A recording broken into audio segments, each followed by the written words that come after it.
Well, we are going to have the Chief Minister. Of course, this is going to be one of the final sessions. However, there's a lot lined up for you tomorrow as well.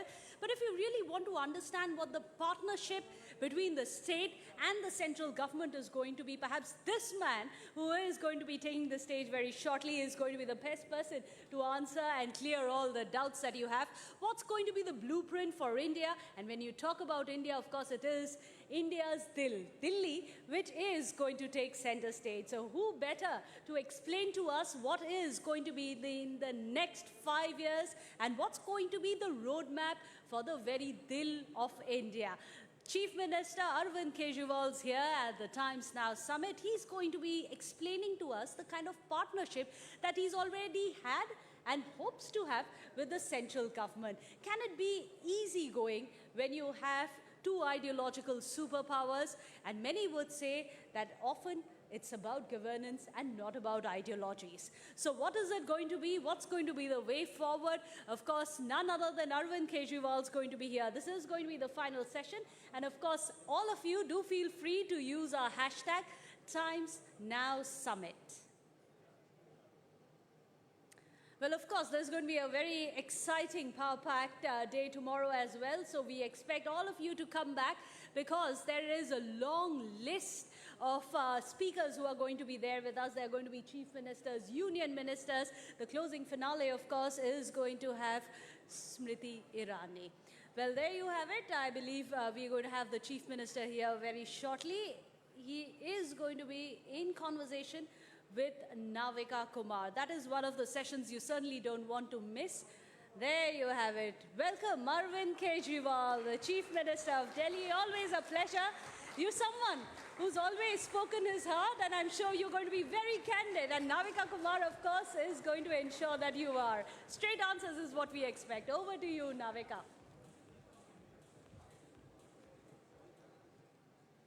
Thank you, Meghna. Thank you for that rocking announcement welcoming Chief Minister of Delhi. और अब हमारे साथ show stopper of the evening Delhi के chief minister Shri Arvind Kejriwal. Arvind Kejriwal जी नमस्कार और बहुत बहुत धन्यवाद आपका टाइम्स नाउ समिट पे आने के लिए। केजरीवाल जी, दिवाली बस अभी निकली ही है।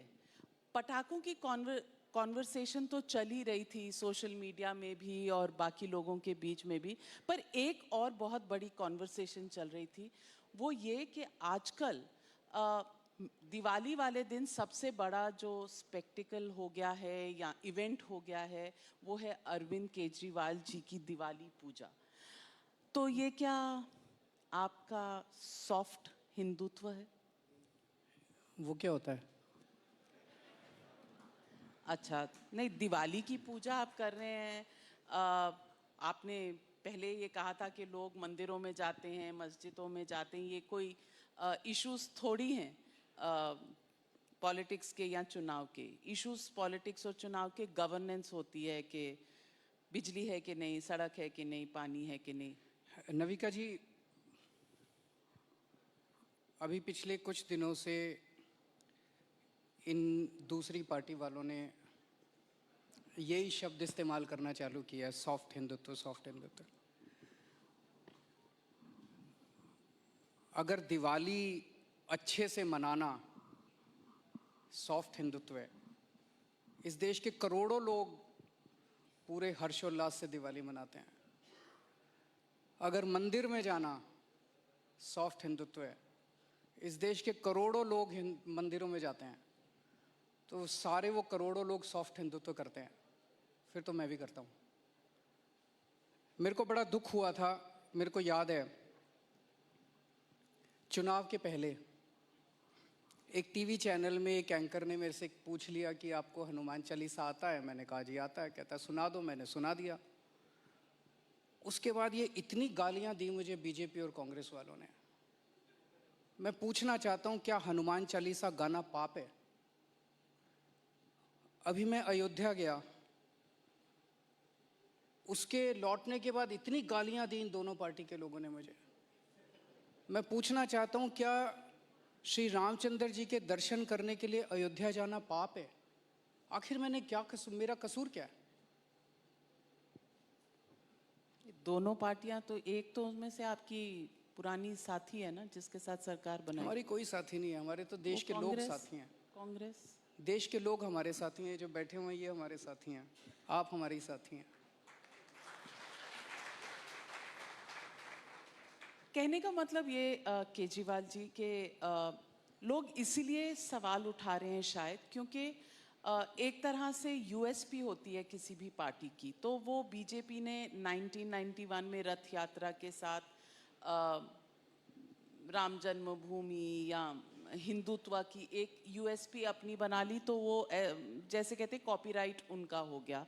इसीलिए जब आप हनुमान चालीसा पढ़ते हैं या अयोध्या से शुरू करते हैं यूपी का प्रचार या दिवाली की बड़ी पूजा करते हैं, तो इसीलिए लोग पूछते हैं कि क्या आप बीजेपी की बी टीम बनना चाह रहे हैं, बीजेपी जैसा बनना चाह रहे हैं ताकि आप भी वोट बटोर सकें।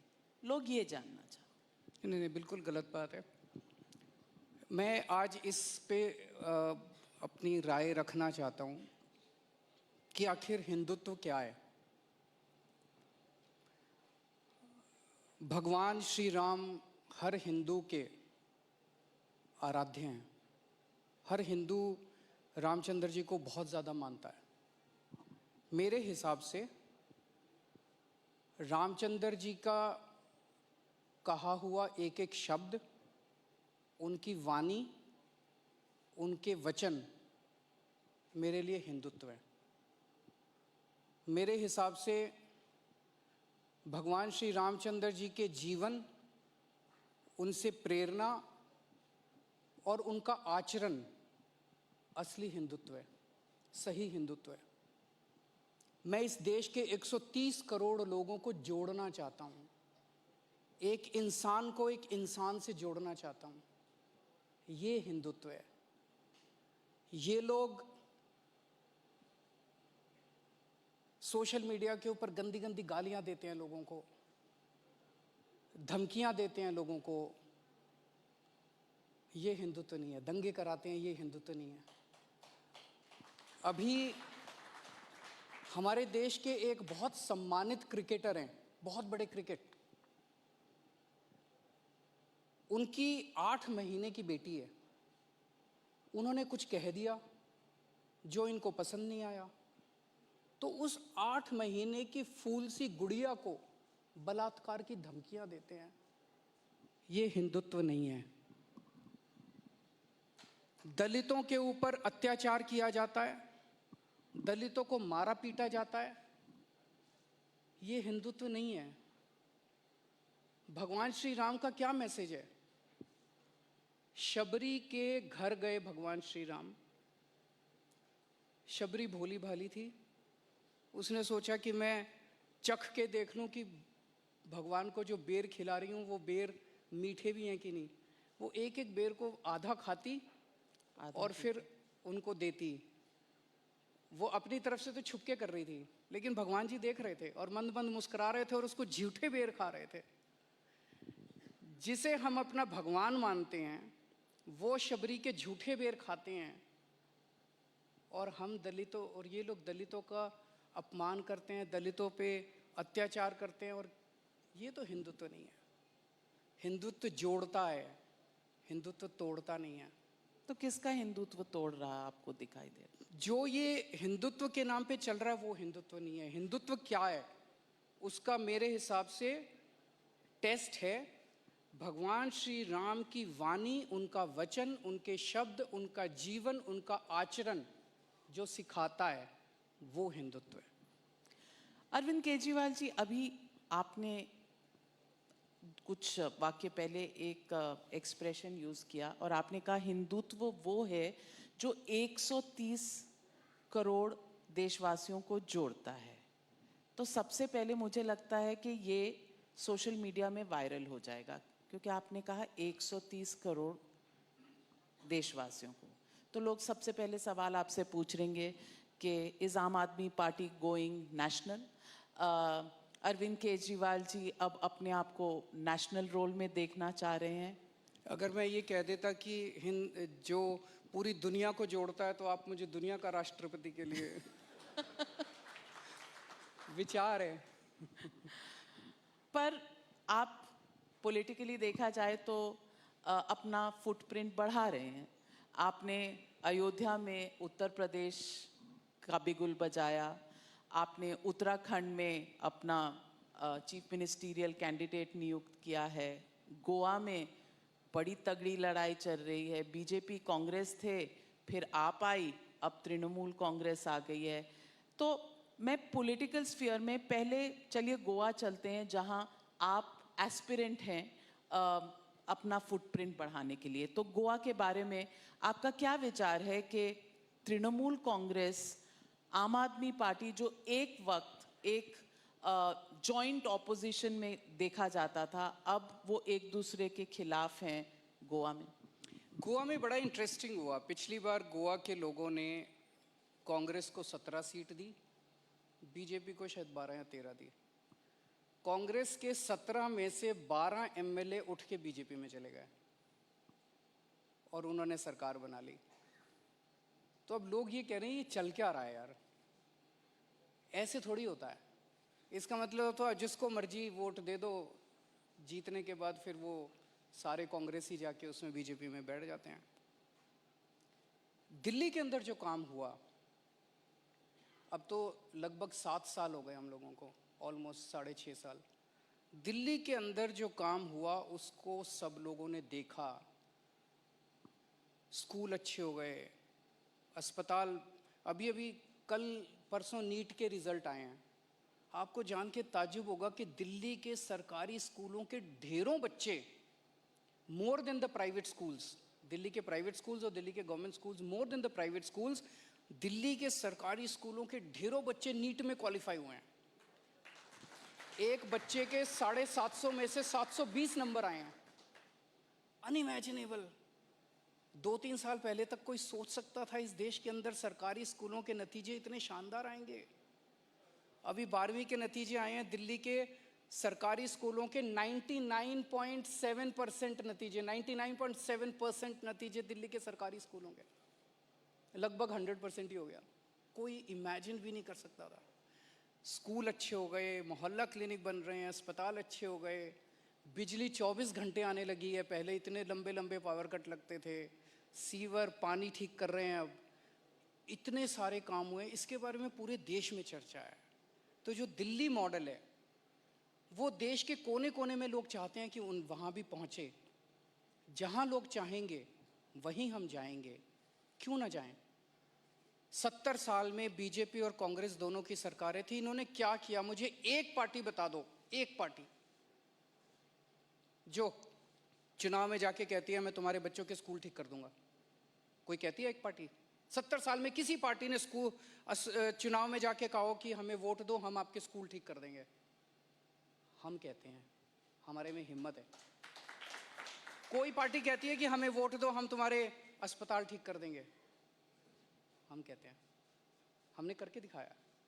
तो इस देश का आदमी स्कूल, अस्पताल, बिजली, पानी यही चाहता है और वो केवल आम आदमी पार्टी दे सकती है। मैं एक अहम मुद्दे पर आती हूँ कि बिजली, पानी, स्कूल, अस्पताल, आपने कहा हवा छोड़ दिया आपने। हवा मार रही है दिल्ली में सबको। हवा इसलिए आप मेरा ट्विटर अब उठा के देखो, मैंने 15 सितंबर से ट्वीट करना चालू किया था। मुझे पता था कि 10 अक्टूबर के आसपास से वो पराली का धुआं आएगा और उसके बाद कहा जाएगा कि दिल्ली गवर्नमेंट कुछ कर नहीं रही है, दिल्ली वाले कुछ कर नहीं रहे हैं, दिल्ली वाले ऐसे हैं, दिल्ली वाले वैसे हैं। दिल्ली वालों का कोई कसूर नहीं है। पूरा साल दिल्ली की हवा, एयर क्वालिटी इंडेक्स लगभग 100 के नीचे रहता है, which is in good category, ठीक ठाक रहता है पूरा साल। इस वक्त 10 अक्टूबर के आसपास से ये बढ़ना चालू होता है। आज ये 300-400 के ऊपर आज चल रहा है। अभी मैंने आज की डेटा देखा है। ये इसलिए क्योंकि बाहर से पराली का धुआं आता है। मैंने पंजाब के किसानों से बात की। पंजाब के किसान कहते हैं कि सर आपके दिल्ली तक पहुंचते पहुंचते धुआं फिर भी कम हो जाता है। आप हमारी सोचो कि जब वो किसान अपने खेत में आग लगाता है, कहता है ये धुआं तो सीधे मेरे लंग्स के अंदर जाता है, हम तो कितने बीमार हो जाते हैं, हम भी नहीं लगाना चाहते। कोई किसान धुआं नहीं छोड़ना चाहता, कोई किसान अपने गांव, उनको समाधान कौन देगा? समाधान तो सरकारें देगी। अब दिल्ली में हम लोगों ने पूसा रिसर्च इंस्टीट्यूट के साथ मिलके एक सोल्यूशन बनाया, chemical solution, bio chemical solution. वो सोल्यूशन छिड़कने से वो जो स्टबल है, पराली है, वो खाद में कन्वर्ट हो जाती है। It's a win win situation, और इतना सस्ता है। दिल्ली सरकार ने दिल्ली के सारे खेतों में छिड़काव कर दिया फ्री में। पंजाब सरकार भी कर सकती है, यूपी सरकार भी कर सकती है, हरियाणा सरकार क्यों नहीं कर रहे वो लोग? बातचीत चलती है, मैं कोशिश करता हूँ, पॉलिटिकल विल की कमी है। जवाब नहीं आता। उनसे पूछिए। पर मैंने बहुत कोशिश की, मैंने बहुत कोशिश की। सेंटर को भी हमने कहा भाई ये अब तो पहले तो हम एक दूसरे पे दोषारोपण करते थे और कहते थे इतना पैसा चाहिए, इतना पैसा चाहिए, पैसा नहीं है। अब तो ये पूसा रिसर्च इंस्टीट्यूट ने सोल्यूशन बना दिया। इस सोल्यूशन को फ्री में बंटवा दो सब जगह छिड़काव करवा दो फ्री में, इतना आसान है। और दूसरी चीज, पराली आज लाइबिलिटी बनी हुई है। ये बहुत बड़ा एसेट है, ये सोना बन सकती है पराली। पराली से बिजली बनती है, पराली से कोयला बनता है, पराली से गत्ता बनता है। 10-15 फैक्ट्रियां मैं देख के आया पंजाब के अंदर जहां पे ये सब बन रहा है, कोयला बन रहा है। एनटीपीसी वाले कहते हैं कि जितना कोयला पराली से बनाओगे हम सारा ले लेंगे। रेडी मार्केट है। पराली से बिजली बनती है, वहां पे बिजली दे दो उनको। पराली से गत्ता बनता है, मार्केट उसकी रेडीमेड है। पराली से गैस सीएनजी बनती है, करनाल में एक प्लांट लगा हुआ है सीएनजी का, पराली से सीएनजी क्यों नहीं हम बहुत बड़े स्केल के ऊपर ये फैक्ट्रियां खोल देते हैं? तो ये जो पराली आज लाइबिलिटी बनी हुई है, इससे हजारों लोगों को जॉब्स मिलेंगे और देश को जीडीपी बढ़ेगी देश की। आपके कहने का मतलब कि BJP states, Haryana, political will की कमी है। कांग्रेस बीजेपी दोनों में पॉलिटिकल विल की कमी है। अब यमुना में आज छठ है, लोग 3 दिन से, आप भी देख रहे होंगे अगर आपने टेलीविजन देखा होगा, हर चैनल पे यमुना का जो पानी है उसमें फोम नजर आ रही है, लोग डुबकी ले रहे हैं। हैजार्डस, पॉइजनस, अमोनिया वाला पानी है। अब वो किसकी गलती है? नविका जी, यमुना मेरी जिम्मेदारी है। मैं पिछले 3-4 दिन से देख रहा हूँ बहुत आरोप प्रत्यारोप चल रहे हैं भी। वो कह रहे हैं ये नहीं कर रहे हो। यमुना में चाहे हरियाणा से आ रहा है, चाहे यूपी से आ रहा है, चाहे कहीं से आ रहा है, यमुना को साफ करने की जिम्मेदारी मेरी है। I will not pass blame to anyone. ये 70 साल की प्रॉब्लम है, ये 2 दिन की प्रॉब्लम नहीं है। चुनाव के वक्त मैंने दिल्ली के लोगों से 5 साल मांगे थे। मैंने कहा अगले चुनाव में मैं खुद डुबकी लगाऊंगा यमुना के अंदर, आप सब लोगों को साफ पानी में डुबकी लगवा दूंगा, नहीं तो वोट मत देना मेरे को। तो मेरे को थोड़ा टाइम दीजिए, we are working on it. हर 15 दिन में मैं रिव्यू ले रहा हूँ। ये 70 साल की प्रॉब्लम 2 दिन में नहीं होगी, लेकिन मुझे यकीन है जिस तरह से हम काम कर रहे हैं कि अगले चुनाव तक डेफिनेटली हम लोग इसको साफ कर देंगे। So I will not like to pass on the blame कि ये हरियाणा ये नहीं कर रहा है। ये इसको मुझे उम्मीद है इसको मैं साफ कर लूँगा। That's a very big promise made by the Delhi Chief Minister, and I think some positive responses do deserve a big round of applause. आपने बहुत अच्छा कहा, लेकिन अब तक पिछले 5-6 दिनों से जब से ये चर्चा हो रही है, आपकी पार्टी भी यही कह रही थी कि हरियाणा की वजह से, उत्तर प्रदेश की वजह से, यहाँ से वहाँ से। सो आप कह रहे हैं कि अब ये नहीं होगा। मेरी जिम्मेदारी है यमुना को साफ करना, मैं कर दूंगा। चलिए, इस बात पर सहमति हो गई। We welcome the announcement made by the Delhi chief minister mister Arvind Kejriwal. लेकिन केजरीवाल जी, आप एक पॉलिटिकल सवाल से थोड़ा सा बचकर निकल गए, और आपने बीजेपी कांग्रेस के बारे में गोवा में कह दिया, तृणमूल कांग्रेस के बारे में कुछ कहने से आप बच रहे। तो वही बताएंगे, मैं कैसे बताऊं? नहीं, पर आपको लगता है कि अलग अलग लड़ने में भलाई है, या साथ अगर जैसे ऑपोजिशन यूनिटी कोशेंट होता है, एक इंडेक्स होता है, उसको बनाने से कुछ हमारा तो एक ही इंडेक्स है, डेवलपमेंट इंडेक्स। गोवा के लोगों के सामने हमने गोवा के विकास का एक प्लान रखा है। हम वहाँ किसी को हराने नहीं जा रहे कि सारे मिल जाओ इस पार्टी को हराएंगे। हम वहाँ किसी को हराने नहीं जा रहे, किसी को जिताने नहीं जा रहे। हम गोवा के विकास के लिए जा रहे हैं।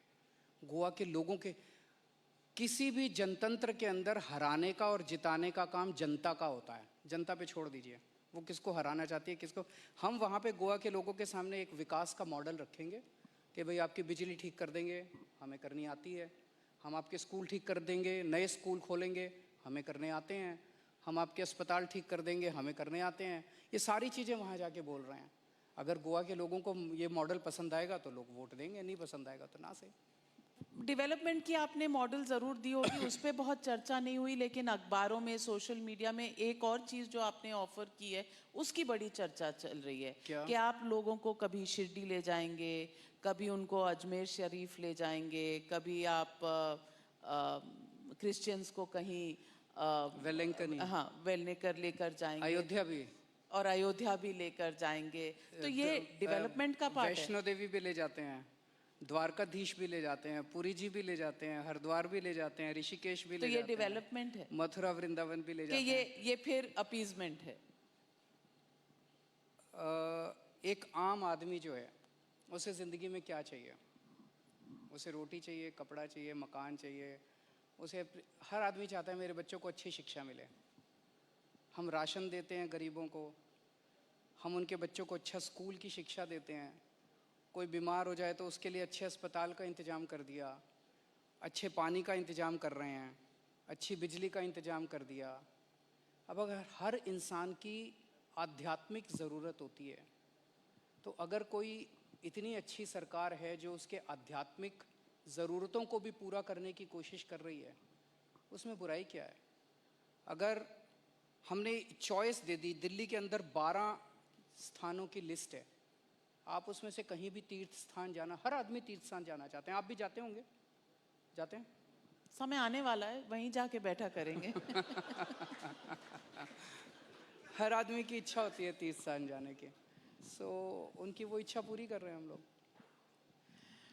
केजरीवाल जी, मुझे लोग रिमाइंड कर रहे हैं कि 2015 में भी आपने कहा था 5 साल का समय दीजिए, मैं यमुना साफ कर दूंगा। आज फिर आप कह रहे हैं 5 साल का समय दीजिए। 70 साल की प्रॉब्लम है, मानते हैं, लेकिन हम ये अनाउंसमेंट, हम जनता, मीडिया हैं लेकिन हम भी जनता का पार्ट हैं। हम ये जब सुनते हैं अनाउंसमेंट तो अच्छा लगता है और हम बहुत पॉजिटिव थिंकिंग शुरू कर देते हैं, लेकिन कहीं ये भी लगता है कि कितने और 5 साल लगेंगे हवा, पानी जैसे बेसिक इश्यूज साफ होने में और लोगों को मिलने में। पिछले 5 साल में कई काम किए हैं, कई सेक्टर्स को सुधारा है। जब हमारी सरकार बनी तो सरकारी स्कूलों का इतना बुरा खंडहर थे, सरकारी स्कूल पूरे टूटी हुई थी दीवारें, कोई अपने बच्चे को स्कूल में भेजना नहीं चाहता था, गरीब आदमी भी नहीं भेजना चाहता था।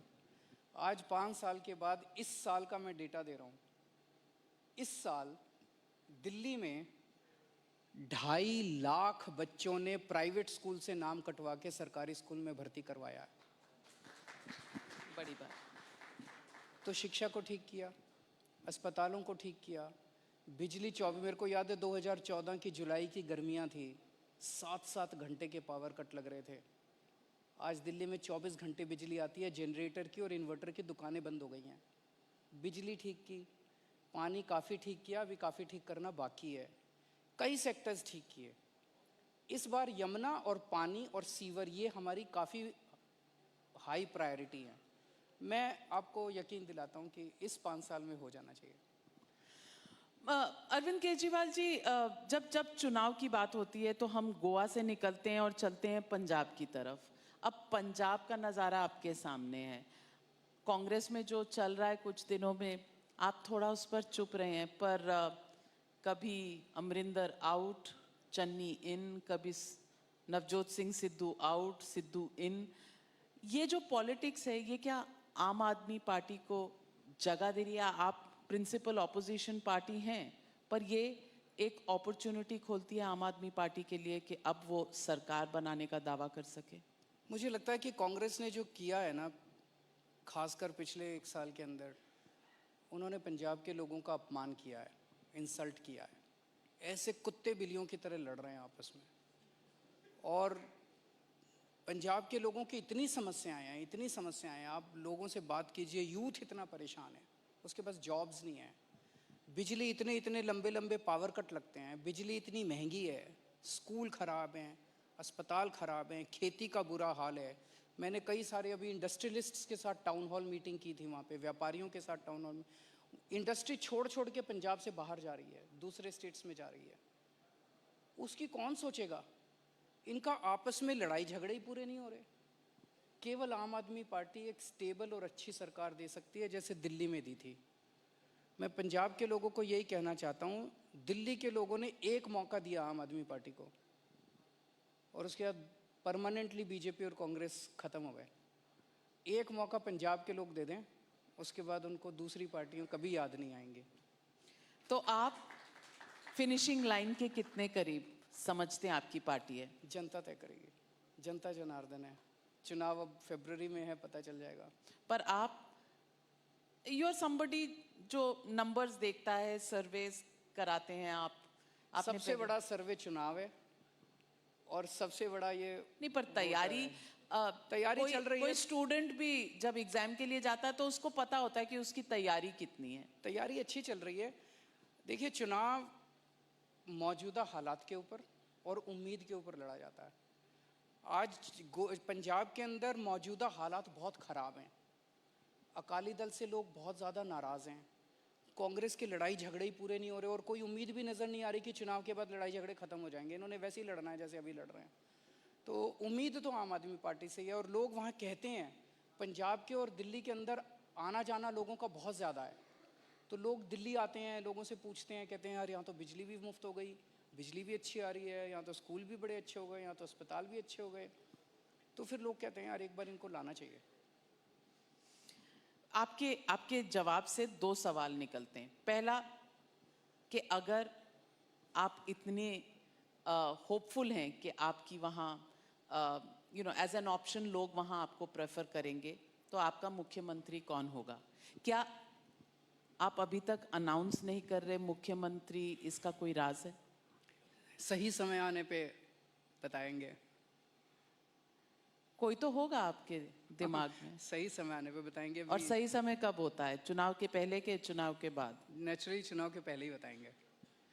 लोगों का ये भी कहना, और अटकलें लग रही हैं पॉलिटिकल सर्कल्स में, मैं थोड़ा पॉलिटिकल रिपोर्टर के तौर पे डिपस्टिक करती रहती हूँ, तो लोग कह रहे हैं कि अगर पंजाब जीतने की सिचुएशन में आम आदमी पार्टी होगी तो शायद अरविंद केजरीवाल पंजाब के मुख्यमंत्री बनेंगे, क्योंकि Delhi is not a full state. कभी नहीं। कभी नहीं? नहीं, मैं दिल्ली में रहूँगा। मैं दिल्ली का बेटा हूँ, दिल्ली वालों का बेटा हूँ, दिल्ली वालों का भाई हूँ। दिल्ली में रहूँगा। दिल्ली के लोगों ने, मैं एक छोटा सा आदमी था, मेरी औकात क्या थी? एक साल नई नई पार्टी बनाई 2012 में, और एक साल के अंदर दिल्ली वालों ने मुझे मुख्यमंत्री बना दिया। देश तो छोड़ो, पूरी दुनिया के इतिहास में कभी नहीं हुआ। तो जो प्यार और मोहब्बत और विश्वास मुझे दिल्ली के लोगों से मिला है, वो मैं कभी नहीं तोड़ूंगा। अरविंद केजरीवाल जी, अगर आप पंजाब की तरफ नहीं जाएंगे तो मुख्यमंत्री अनाउंसमेंट में देरी क्यों? परख रहे हैं लोगों को, या सही समय आने पे बताएंगे? ये इतने गार्डेड? आप तो you are not a quintessential politician. नहीं, I am not a politician. मेरे को राजनीति करनी भी नहीं आती है, पर बताएंगे, आपको बताएंगे। अभी समय नहीं, तो अभी क्या गाड़ी वहां तक पहुंची नहीं है? अभी कि समय नहीं है। कैंडिडेट ज्यादा हैं जो फ्रे में है? नहीं, अभी समय नहीं है, समय आने पे बताएंगे। आप तो बहुत बहुत पक्के पॉलिटिशियन हो गए हैं कि जवाब जो नहीं देना वो नहीं देना। चलिए दूसरी बात पूछती हूँ। और ये बात कई बार आप पे आरोप लगे हैं कि आपका जो मॉडल है चुनाव जीतने का, वो ये है कि फ्री बिजली, फ्री पानी। You are somebody who understands numbers. आप इंडियन रेवेन्यू सर्विस में रहे हैं, नंबर्स आपको पता है, टैक्स कलेक्शन कैसे होती है, टैक्स की रिक्वायरमेंट किन चीज़ों के लिए होती है। क्या ये फ्री के जो पॉपुलिस्ट बांटने की इलेक्शंस के दौरान जो ये एक आदत सी पॉलिटिकल पार्टीज में बन गई है, क्या ये लॉन्ग टर्म सस्टेनेबल है? क्या ये गुड पॉलिटिक्स है? बहुत अच्छी पॉलिटिक्स है, सबको करनी चाहिए। मैं आपको बताता हूँ क्यों। इसकी इकोनॉमिक्स भी समझाता हूँ आपको, और इसकी पॉलिटिक्स भी समझाता हूँ आपको।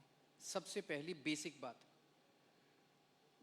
इन सारे मंत्रियों को और इन सारे एमएलएज को बिजली फ्री मिलती है।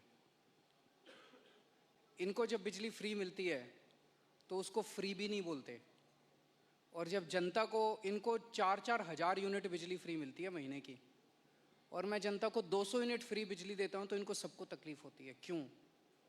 अगर इन मंत्रियों को जो फैसिलिटी मिलती है मैं अपनी जनता को देना चाहता हूं तो इनको क्यों तकलीफ होती है? इन सारे मंत्रियों को और एमएलएज और एमपीज का सारा इलाज का खर्चा फ्री है। कोई बीमार हो जाए इनके घर का सारा फ्री है। तो अगर मैंने अपने दिल्ली के लोगों का इलाज फ्री कर दिया तो इनको क्यों तकलीफ होती है? जो जो चीज़ें इन मंत्रियों को और इन संतरियों को मिलती है मैं अपने लोगों को देना चाहता हूँ। नंबर 1। फ्री नंबर पेट्रोल 2, भी दिलवा दीजिए। हाँ, फ्री पेट्रोल भी दिलवा दीजिए। सबको चाहिए, करेंगे धीरे-धीरे। एमएलएज को भी करें। मिलती है।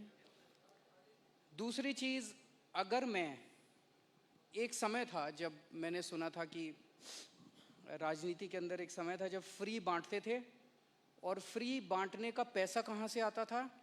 सरकार लोन लेती थी और लोन लेके उस पैसे से फ्री बांटते थे। That is not good economics. अगर मैं, आपके पास जो पैसा है उस पैसे से, उसमें आपके टैक्स नहीं बढ़ा रहा, टैक्स उतना ही है, मैं घाटे में नहीं। आज दिल्ली सरकार पूरे देश में अकेली सरकार है जो फायदे में चल रही है, घाटे में नहीं चल रही। सीएजी की रिपोर्ट है 2019 की, उस रिपोर्ट में लिखा है हमारी सरकार बनने के पहले दिल्ली सरकार घाटे में चलती थी। हमारी सरकार बनने से तब से लेके आज तक दिल्ली सरकार अकेली सरकार है पूरे देश के अंदर जो फ़ायदे में चल रही है। मैं सरकार फ़ायदे में चला रहा हूँ, मैं कोई नया टैक्स नहीं लगा रहा, मैं कोई लोन नहीं ले रहा। अगर मैंने करप्शन ख़त्म करके पैसा बचा के लोगों को अगर सुविधाएं दे दी तो क्या बुरी बात की? तो दिस इज़ गुड इकोनॉमिक्स। और तीसरी चीज़, पर ये मिरेकल होता कैसे? मैं एक छोटा सा एग्जांपल देता हूँ। जैसे ये फ्री दवाइयों वाला कैसे सिलसिला चालू हुआ, ये बड़ा इंटरेस्टिंग है। हमने एक फ्लाईओवर बनवाया, उस फ्लाईओवर की 325 करोड़ रुपए की एस्टिमेटेड कॉस्ट थी, वो शायद 200-250 करोड़ रुपए में बन गया, तो 125 करोड़ रुपए उसमें बच गए। कैबिनेट मीटिंग चल रही थी, हम लोग डिस्कस कर रहे थे, तो पता चला कि ये 125 करोड़ रुपए बच गए।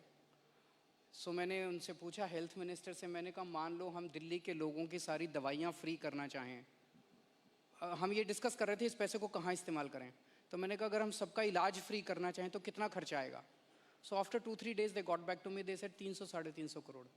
सो मैंने कहा ठीक है, इतना तो हम फ्लाईओवर बनाने में ही बचा लेंगे, इतना का पैसा। तो अगर मैंने फ्लाईओवर बचा बचा के लोगों का इलाज फ्री कर दिया तो क्या बुराई है?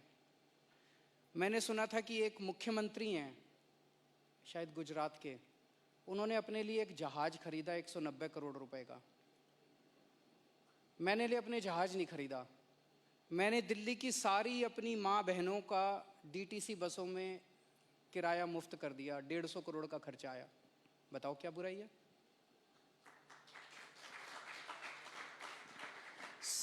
So you think populism is a... So good politics and good economics, ये कर रहे हैं हम लोग। तो आपके पास ये कौन सा ऐसा फॉर्मूला है जिससे आप फ्री में भी देते हैं फिर भी आपकी सरकार जो है वो घाटे में नहीं, फायदे में है? ईमानदारी, सही नीयत, बस और कुछ नहीं है।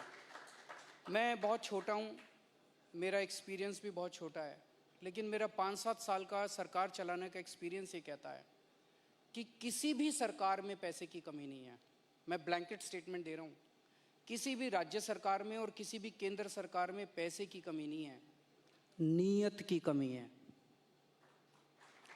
अच्छी नीयत वाली सरकार ले आइए, पैसा बहुत है सरकारों के पास, बहुत है।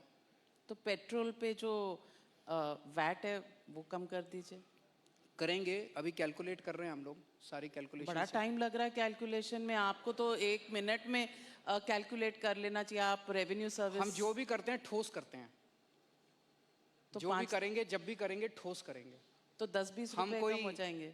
गंदी पॉलिटिक्स नहीं करते कि 50 रुपए बढ़ा के 5 रुपए कम कर दिया, ये काम हम लोग नहीं करते। तो पेट्रोल के दाम में कब तक डिसीजन होने की संभावना है? जब भी लेंगे आपको बताएंगे।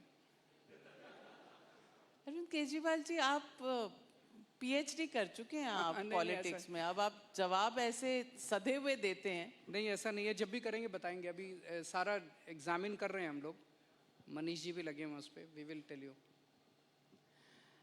I also want to ask you कि जब तृणमूल कांग्रेस गोवा जाती है या ममता बनर्जी दिल्ली आकर नेशनल ऑपोजिशन पार्टी से मिलती हैं, लोग 2024 की बात करना शुरू कर देते हैं। नेशनल एम्बिशंस में ऑलरेडी कुछ पार्टीज का इंटरेस्ट दिखना शुरू हो गया है। अरविंद केजरीवाल का नेशनल पॉलिटिक्स और आम आदमी पार्टी को नेशनल लेवल पे ले जाने का क्या रोड मैप है टिल 2024? मेरा मकसद केवल इस देश के विकास से है। जो मॉडल हमने दिल्ली में, जब हम एनजीओ चलाते थे, झुग्गियों में, दिल्ली की झुग्गियों में हम लोग काम किया करते थे, हम देखते थे सरकारी स्कूल बहुत ख़राब हैं, हम देखते थे राशन की खूब चोरी होती है, हम देखते थे जीटीबी हॉस्पिटल हमारे बगल में होता था, जीटीबी हॉस्पिटल बहुत ख़राब है। तो हम सोचते थे यार 70 साल हो गए, सारी सरकारें आई, अभी तक ठीक नहीं हुआ, तो बड़ी कॉम्प्लेक्स होता होगा इसको ठीक करना, बड़ा मुश्किल होता नहीं होगा ये, नहीं तो बेचारे कर ही देते ये लोग। फिर अब जब हम आए, हमने 5 साल के अंदर ये ठीक कर दिया, तो पता चला नहीं हो तो सकता है, इनकी नीयत ही ख़राब थी। तो अब ये जो किया है ये सबको पूरे देश में हो सकता है, पूरे देश में करना चाहिए। मैं ये नहीं कह रहा आम आदमी पार्टी को करना चाहिए, बीजेपी वाले सीख लें हमसे, हम सिखा देंगे, कांग्रेस वाले सीख लें हमसे, हम सिखा देंगे, करें, कर्नाटका में भी करें, तमिलनाडु में भी करें, हमारी ज़रूरत ही नहीं पड़ेगी। हम यहाँ सत्ता के लिए थोड़ी आए हैं, हम नेपोलियन नहीं है कि आज ये स्टेट जीतेंगे, फिर वो स्टेट जीतेंगे, फिर वो स्टेट जीतेंगे। ये लोग कर लें, और अगर इन लोगों ने कर लिया तो हमें वोट ही नहीं मिलेंगे। फिर अगर मैं चुनाव लड़ने जाऊंगा, हमें कौन वोट देगा? कहेंगे नहीं नहीं हमारी सरकार ज़्यादा अच्छी है। विकास करना चाहते हैं, देश को आगे ले जाना चाहते हैं, 21वीं सदी का भारत बनाना चाहते हैं, अच्छा देश बनाना चाहते हैं। अरविंद केजरीवाल जी, आपने कहा बीजेपी आपसे सीख रही है। नहीं, मैं कह रहा हूँ सीख ले, अगर वो उनको नहीं आता, नहीं, आपने कहा सीख रही है। स्कूल ठीक करना नहीं आता, हम सिखा देंगे। अगर अस्पताल ठीक करना नहीं आता, हम सिखा देंगे। अगर उनको, पर करें ना, करें तो सही। ये आसान है दिल्ली के चीफ मिनिस्टर के लिए, कुछ लोग कहेंगे कि आसान है दिल्ली के चीफ मिनिस्टर के लिए कहना, क्योंकि जब ऑक्सीजन की कमी है तो आपने क्या करना है, आपने सिर्फ शोर मचाना है कि नहीं है, मर गए, अरेंज कोई और करेगा। पानी गंदा है तो हाय नहीं है कोई करेगा। अब आपने दिया है गारंटी कि आप 5 सालों में कर देंगे, चलिए वो बात हटाते हैं। लेकिन मैं ऑक्सीजन वाले पे बता देता हूँ। ऑक्सीजन की कमी आर्टिफिशियल कमी थी। Oxygen was a classic case of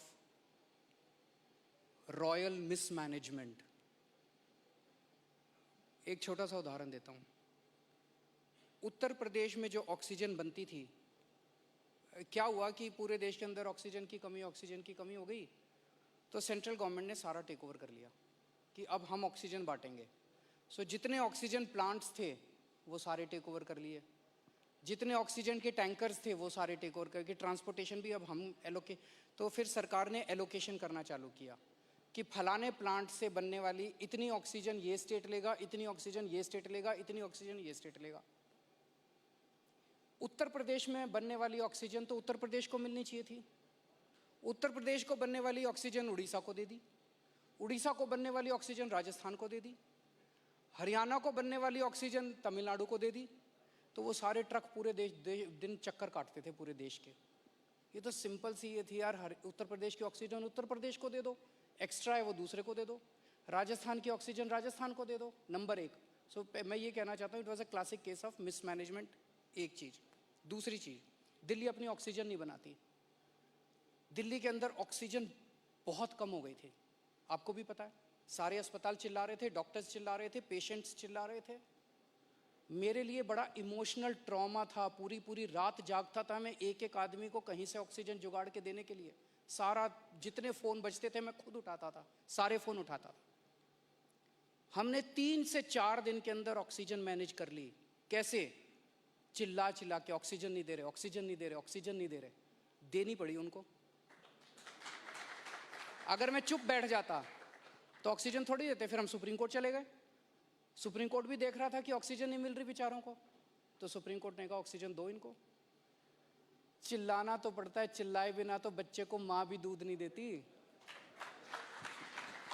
Is there another way of handling crisis like this? Can center and states work together? क्या वो साथ काम कर सकते हैं? प्लीज करवा दीजिए। जैसे अभी राशन की डोर स्टेप डिलीवरी करना चाहते हैं हम। राशन जो बंटता है, 72 लाख लोगों को दिल्ली में राशन मिलता है। हम कह रहे हैं कि आप राशन की दुकान पे जाते हो, कुछ राशन वाले चोरी करते हैं, कुछ राशन वाले गड़बड़ करते हैं, लंबी लंबी लाइनें लगती हैं, क्या ज़रूरत है? हम कह रहे हैं आपको नीट एंड क्लीन बैग में पैक करके आटा आपके घर भेज देंगे। अच्छी चीज़ है कि नहीं है? सेंटर कहती है हम नहीं करने देंगे। आप करवा दो प्लीज सेंटर को, और हमको बिठा दो साथ में, जो वो कहेंगे मैं करने को तैयार हूँ। खाली कागज पे मेरी ये स्कीम पास करा दो आप, आपका बड़ा भला होगा। दिल्ली के 72 लाख। फिर तो मैं नया चैनल टाइम्स नाउ नवभारत खोलने की जगह शायद पॉलिटिकल पार्टी आप खोल रही होती या राशन की दुकान। आप चला सकते हो Times Now Impact. Arvind Kejriwal ji, आपने 2024 के बारे में कुछ नहीं कहा, तो 2022 में उत्तर प्रदेश में भी चुनाव है और आपने राम मंदिर और अयोध्या से शुरू किए अपनी यात्रा, चुनावी यात्रा।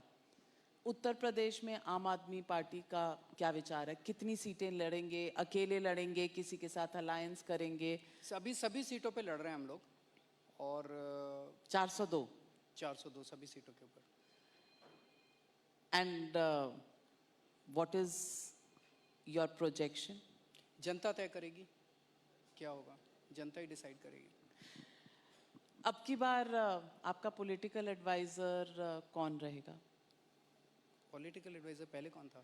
वो सर्वे प्रशांत किशोर जी ने आपका पूरा इलेक्शन कैंपेन में अच्छा, किया था, तो वो- अब कैंपेन कौन करेगा? ऐसा नहीं है, सारी टीम है, सब लोग हैं, मिलके करते हैं, तो अलग अलग लोग जुड़ते जाते हैं। No Prashant Kishor this time? अभी तो वो दूसरी पार्टियों के साथ लगे हुए हैं। ये विडंबना है पॉलिटिकल प्रोसेस की कि जो पार्टी आपके लिए कैंपेन मैनेज कर, आई मीन जो कंपनी या जो इंडिविजुअल आपके लिए कैंपेन मैनेजमेंट कर रहा था बंगाल में ममता जी के लिए, वही आज आपके सामने गोवा में है। Doesn't matter? क्या फर्क पड़ता है, सबकी अपनी अपनी चॉइसेस हैं। Arvind Kejriwal, where do you think, because this is also India at 75 and the road forward for the next 25, आप दिल्ली को अगले 25 साल में कहाँ ले जाना चाहते हैं? हम दिल्ली को इस दुनिया का सबसे बेहतरीन देश बनाना चाहते हैं, और वो बन सकता है। मेरा 5-7 दिल्ली को साल देश का नहीं। एक्सपीरियंस मेरा 5-7 साल का एक्सपीरियंस ये बताता है कि दिल्ली में भी बहुत पोटेंशियल है, देश में भी बहुत पोटेंशियल है, और दिल्ली बहुत सुंदर बन सकती है, दिल्ली अच्छी बन सकती है, लोगों के एक सिंपैथेटिक और सेंसिटिव सिटी भी बन सकती है। नॉर्मली अक्सर देखा गया है कि जो मेट्रोपॉलिटन सिटीज़ हो जाती हैं वो they are very harsh on their citizens sometimes, specially the poorer class. लेकिन दोनों चीज़ें साथ साथ की जा सकती हैं। बहुत सुंदर सिटी बनाई जा सकती है, लोगों के लिए अच्छा शहर बनाया जा सकता है, और एक सेंसिटिव शहर बनाया जा सकता है। तो ये जो जैसे अभी कई सारी चीज़ें कर रहे हैं हम, दिल्ली की सड़कें रीजनेबली चौड़ी हैं, लेकिन they are not well designed, बहुत गंदगी भी है। तो अभी फर्स्ट फेज़ में हमने 500 किलोमीटर की सड़कें अभी उस पर काम चल रहा है। हमने कहा है कि हम इनको बिल्कुल यूरोपियन स्टैंडर्ड्स की बनाएंगे, साफ़ सफाई, स्ट्रीट फर्नीचर, उसकी maintenance, day to day maintenance, everything will be of exactly European standards. ये एक शुरुआत है। अगर इसमें जैसे पिछले 1 साल से मैं लगा हूँ, पहले पायलट, मैंने कहा पहले मेरे को पायलट करके दिखाओ, 5 किलोमीटर 10 किलोमीटर करके दिखाओ, वो पसंद आएगा तब आगे बढ़ेंगे। तो 3 बार मैं पायलट रिजेक्ट कर चुका हूँ बिकॉज मुझे पसंद नहीं आए। They have to be very good, they have to be of international standards. अब फरवरी में अगला पायलट आएगा। अगर ये हो जाता है तो दिल्ली की सारी सड़कें खूबसूरत बनाएंगे हम। दिल्ली का गार्बेज मैनेजमेंट ठीक करना है, दिल्ली का पानी ठीक करना है, दिल्ली में यमुना ठीक करनी है, बहुत सारे काम करने हैं। 25 साल अरविंद केजरीवाल लगे 25 रहे। से तो बहुत पहले हो जाएंगे। नहीं नहीं, पर अरविंद केजरीवाल 25 साल तक लगे रहेंगे। वो तो आप सबको तय करना है, कब तक लगे रहेंगे, जिंदगी कब तक है। Before I let you go Arvind Kejriwal ji, मैं पूछना चाहती हूँ, आपने सुप्रीम कोर्ट की भी बात की। दिल्ली में आज एक ये भी प्रॉब्लम है कि फार्मर्स प्रोटेस्ट को लगभग 1 साल होने वाला है। सुप्रीम कोर्ट का ऑर्डर होने के बाद भी कहीं कहीं प्रोटेस्ट चल रहे हैं, सड़कों पे लोग बैठे हुए हैं। आप कह देंगे कि लॉ एंड ऑर्डर आपकी जिम्मेदारी नहीं है? नहीं, लॉ एंड ऑर्डर अलग है। मेरा अपना ये मानना है कि किसानों की जो मांगे हैं वो जायज़ हैं। सेंटर इतनी जिद पे क्यों अड़ी है? सेंटर कह रही है कि हमने किसानों के भले के लिए बनाया है, किसान कह रही है जी हमारा भला हम खुद कर लेंगे, ये मत बनाओ, ये हमारे भले में नहीं है, हमारे खिलाफ कानून है। मान जाए सरकार। जनतंत्र क्या है? जनतंत्र is a collective expression of people's will, people's desire. अगर इस देश के लोग कहते हैं कि हमें ये पसंद नहीं है तो सरकार को मानना चाहिए। चुनी हुई सरकार की जिम्मेदारी है to respond to the people. अब इतना बड़ा आंदोलन और इतना लंबा आंदोलन कभी नहीं हुआ, मान लेना चाहिए सरकार को। What next for Arvind Kejriwal? Just leave and go home. लोग पहले आपको धरना केजरीवाल कहते थे। Are you out of that phase? Is Arvind Kejriwal now looking for solutions rather than creating problems? जिन मुद्दों में हमारा कंट्रोल है उसमें हमारे पास सॉल्यूशंस हैं, हम सॉल्यूशंस देते हैं। और जिन मुद्दों में हमारा कंट्रोल नहीं है, अगर कल भी धरने की कभी ज़रूरत पड़ेगी, जनता के लिए, देश के लिए धरना भी करेंगे। जैसे आपने कहा, चिल्लाए बगैर मिलता नहीं है। Thank you sir, thank you so much, thank you. Well, on that note, ladies and gentlemen, big round of applause for Chief Minister of Delhi, Arvind Kejriwal. Fearless and frank and absolutely on the ball, not avoiding, not ducking any questions, answering them with a straight bat. Thank you, Arvind Kejriwal ji. बहुत बहुत धन्यवाद Times Now Summit पर आने के लिए आपका। दिल्ली का बेटा जो दिल्ली छोड़ के कहीं नहीं जा रहे। So Delhi, give it up for Arvind Kejriwal and Navika Kumar.